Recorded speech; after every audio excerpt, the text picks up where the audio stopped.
बातमीपत्रात आपलं स्वागत। पाहूया टॉप 10 घडामोडी।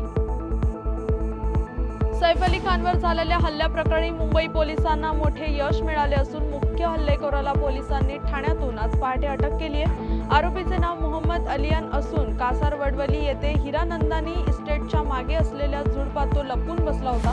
विशेष म्हणजे त्याने सैफवर हल्ला केल्याची कबुली मुंबई पोलिसांना दिली असून खार पोलीस ठाण्यात त्याची चौकशी सुरू आहे। रायगड जिल्ह्याच्या पालकमंत्री पदासाठी भरत गोगावले आग्रही असताना अदिती तटकरेंची वर्णी लागली आहे। यावर गोगावलेंनी प्रतिक्रिया दिली आहे। पालकमंत्री पदाबाबतचा निर्णय अनपेक्षित आणि मनाला न पटणारा आहे। या संदर्भात वरिष्ठांशी चर्चा झालेली नाही, तरीही आमचे नेते एकनाथ शिंदे जो निर्णय घेतील तो आम्हाला मान्य असेल, असे गोगावले म्हणाले। राज्यात सत्तारूढ झाल्यानंतर अजित पवार यांच्या राष्ट्रवादी काँग्रेसचे पहिले 2 दिवसीय राष्ट्रीय अधिवेशन शनिवारपासून शिर्डीत सुरू झालंय। त्याला अजित पर्व असे नाव देण्यात आलंय। मंत्रिपद नाकारल्यामुळे पक्षावर नाराज असलेले ज्येष्ठ नेते छगन भुजबळ हे अधिवेशनाला जाणार नसल्याच्या चर्चा होत्या, मात्र पहिल्याच दिवशी हजेरी लावून त्यांनी चकित केलंय सर्वांना। यावेळी त्यांनी हे शिबिर पक्षाचे असून कुणा एका व्यक्तीचे नाही असे सांगत एकाधिकारशाहीबाबत पत्रकारांशी बोलताना नाराजी व्यक्त केली।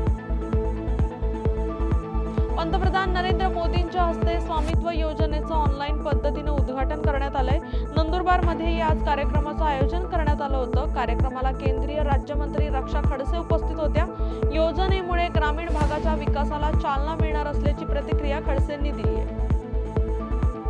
मुंबईतील निवासी श्रेणीतील जवळपास 35 लाखाहून अधिक वीज ग्राहकांना एप्रिल ते मार्च दरम्यान कमी वीज दरांचा लाभ मिळण्याची शक्यता आहे। वीज वितरण करणाऱ्या अदानी, टाटा या 2 कंपन्यांनी दर कपातीचा प्रस्ताव सादर केलाय, तर वीज पुरवणाऱ्या बेस्ट उपक्रमाने मात्र 2025-26 साठी सर्व श्रेणीत सरासरी 1% दरवाढीचा प्रस्ताव दिलाय।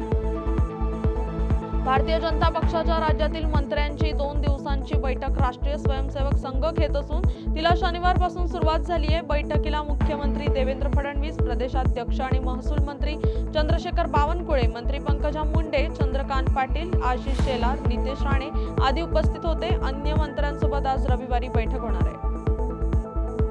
इयत्ता 10वी आणि इयत्ता 12वीच्या परीक्षेच्या प्रवेश पत्रावर विद्यार्थ्यांच्या जात प्रवर्गाचा उल्लेख करण्यात आल्यानंतर मोठा वाद निर्माण झाला होता।